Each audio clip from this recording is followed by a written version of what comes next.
السلام علیکم ورحمۃ اللہ وبرکاتہ۔ آج کے خطبے کا عنوان ہے زہر آلود تیر، یعنی نظروں کو آزاد چھوڑ دینا۔ الحمدللہ والصلاۃ والسلام علی رسول اللہ، اما بعد، یقیناً تمام تعریفیں اللہ کے لیے ہیں۔ ہم اس کی تعریف بیان کرتے ہیں اور اسی سے مدد مانگتے ہیں اور اسی سے مغفرت طلب کرتے ہیں اور اسی کی طرف توبہ کرتے ہیں۔ جس سے اللہ ہدایت دے اسے کوئی گمراہ نہیں کر سکتا، اور جس کو وہ گمراہ کر دے اسے کوئی ہدایت دینے والا نہیں۔ میں گواہی دیتا ہوں کہ اللہ کے سوا کوئی معبود برحق نہیں، وہ یکتا ہے، اکیلا ہے، اس کا کوئی بھی شریک نہیں۔ اور میں یہ بھی گواہی دیتا ہوں کہ جناب محمد رسول اللہ صلی اللہ علیہ وسلم اللہ تعالیٰ کے بندے اور اس کے آخری رسول ہیں۔ اللہ تعالیٰ آپ پر، آپ کی آل پر اور تمام صحابہ کرام پر ڈھیروں درود و سلامتی نازل فرمائے۔ حمد و ثنا کے بعد، اے مسلمانوں، اللہ سے ڈرو اور اس کا بکثرت ذکر کرو اور جان لو کہ تم پر ایک نگران مقرر ہے۔ اللہ تعالیٰ قرآن مجید میں ارشاد فرماتے ہیں وَكَفَى بِاللَّهِ وَلِيًّا وَكَفَى بِاللَّهِ نَصِيرًا، اور اللہ کافی ہے کارساز اور کافی ہے مددگار۔ اے اللہ کے بندو، یہ بہت عظیم اور بلند درجہ کی نعمت ہے، بے حد فائدہ مند ہے۔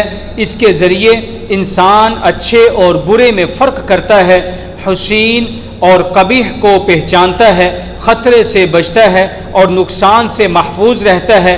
یہ نعمت ہے آنکھوں کی بصارت۔ اللہ تعالیٰ قرآن مجید میں ارشاد فرماتے ہیں أَلَمْ نَجْعَلْ لَهُ عَيْنَيْنِ، کیا ہم نے اس کو دو آنکھیں نہیں دی؟ اور بصارت کی یہ نعمت اللہ نے اس لیے عطا کی کہ ہم اس کا شکر ادا کریں، اس کا ذکر کریں اور اس کی آیات اور مخلوقات میں غور و فکر کریں۔ اللہ تعالیٰ قرآن مجید میں ارشاد فرماتے ہیں وَاللَّهُ أَخْرَجَكُم مِّن بُطُونِ أُمَّهَاتِكُمْ لَا تَعْلَمُونَ شَيْئًا وَجَعَلَ لَكُمُ السَّمْعَ وَالْأَبْصَارَ وَالْأَفْئِدَةَ لَعَلَّكُمْ تَشْكُرُونَ۔ اللہ نے تمہیں تمہاری ماؤں کے پیٹوں سے نکالا جب کہ تم کچھ نہ جانتے تھے، اور اس نے تمہیں سماعت، بصارت اور دل دیے تاکہ تم اس کا شکر ادا کر سکو۔ اللہ کی اس نعمت کا شکر ادا کرنے میں سے ایک یہ ہے کہ ہم اپنی آنکھوں کو حرام نظر سے بچائیں، کیونکہ آنکھ بھی جواب دہ ہے۔ اللہ تعالیٰ قرآن مجید میں ارشاد فرماتے ہیں ان السمع والبصر والفؤاد کل اولئک کان عنہ مسئولا، بے شک کان، آنکھ اور دل، ان سب کے بارے میں قیامت والے دن سوال کیا جائے گا۔ زنا کی آگ آنکھ کی چنگاری سے بھڑکتی ہے، اس لیے سب سے پہلے مسلمان کو یہ حکم دیا گیا ہے کہ وہ اپنی نگاہوں کو نیچا رکھیں۔ نبی کریم صلی اللہ علیہ وسلم نے ارشاد فرمایا فالعین تزنی وزناها النظر، آنکھ بھی زنا کرتی ہے اور اس کا زنا کرنا غیر محرم خواتین کو دیکھنا ہے۔ اللہ تعالیٰ نے نگاہ نیچی رکھنے کے حکم کو شرمگاہ کی حفاظت پر مقدم کیا ہے، کیونکہ نظر ہی زنا کا پہلا زینہ اور سیڑھی ہے۔ پہلے نظر، پھر خیال، پھر قدم اور آخر کار گناہ۔ ارشاد باری تعالیٰ ہے قل للمؤمنین یغضوا من ابصارہم ویحفظوا فروجہم، ایمان والوں سے کہہ دیجئے اے نبی کہ اپنی نگاہیں نیچی رکھیں اور اپنی شرمگاہوں کی حفاظت کریں۔ حرام نظر کی بڑی آفت یہ ہے کہ وہ انسان کو حسرت و افسوس میں ڈال دیتی ہے۔ وہ دیکھتا ہے جو اس کے اختیار میں نہیں اور اس پر صبر بھی نہیں کر پاتا۔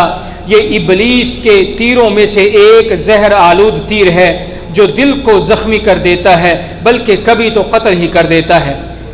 علامہ ابن قیم رحمہ اللہ نے ایک واقعہ نقل کیا ہے کہ ان رجلا كان يلزم المسجد للأذان والصلاة فرقي المنارة على عادته للأذان وكان تحت المنارة دار للنصراني فاطلع فيها فرأى ابنة صاحب الدار فافتتن بها فترك الأذان ونزل إليها وطلب الزواج منها، کہ ایک شخص جو مسجد میں آذان اور نماز کے لیے ہمیشہ حاضر رہتا تھا، ایک دن مینار پر آذان دینے کے لیے گیا تو ایک نصرانی گھر کی لڑکی کو دیکھ لیا، وہ فتنے میں پڑ گیا اذان چھوڑ دی، نیچے اترا اور اس سے نکاح کا مطالبہ کیا.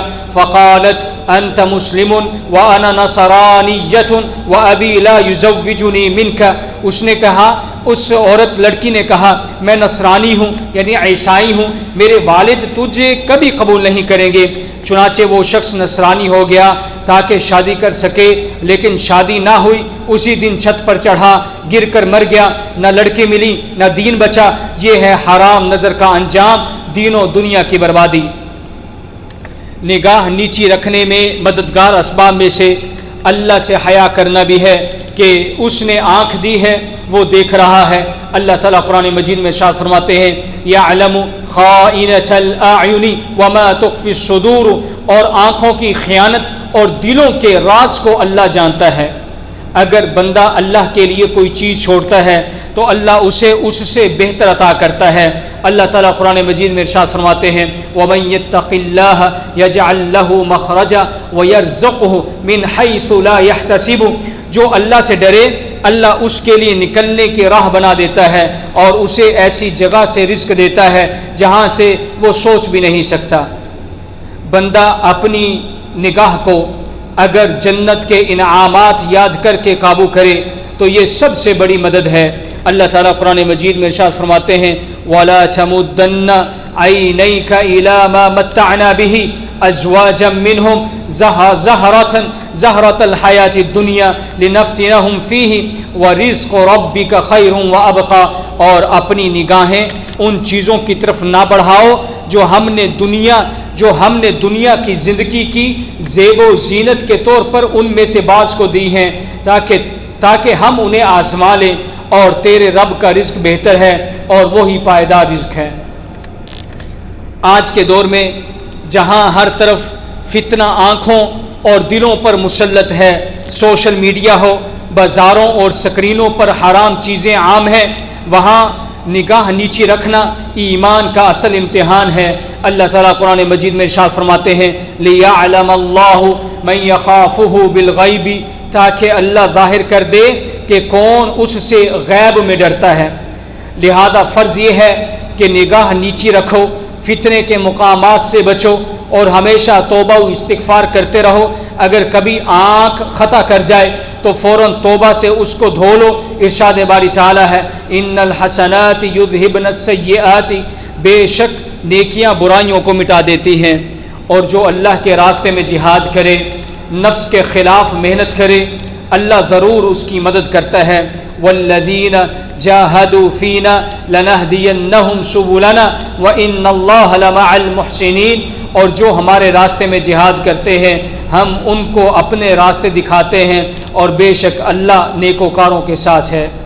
اے اللہ اپنے خلفائے راشدین، ہدایت یافتہ اماموں یعنی ابو بکر، عمر، عثمان، علی رضوان اللہ اجمعین سے تو راضی ہو جا، اور باقی بھی تمام صحابہ سے قیامت تک تو راضی ہو جا.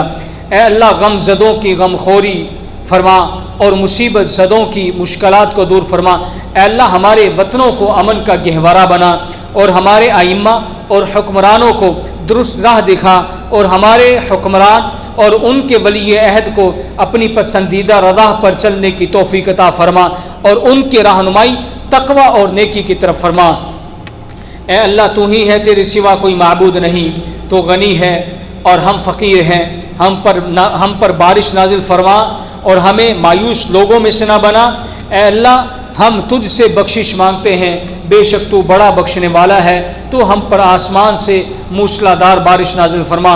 اے اللہ کے بندو، ان اللہ یأمر بالعدل والاحسان وایتاء ذی القربى وینہی عن الفحشاء والمنکر والبغی یعظکم لعلکم تذکرون.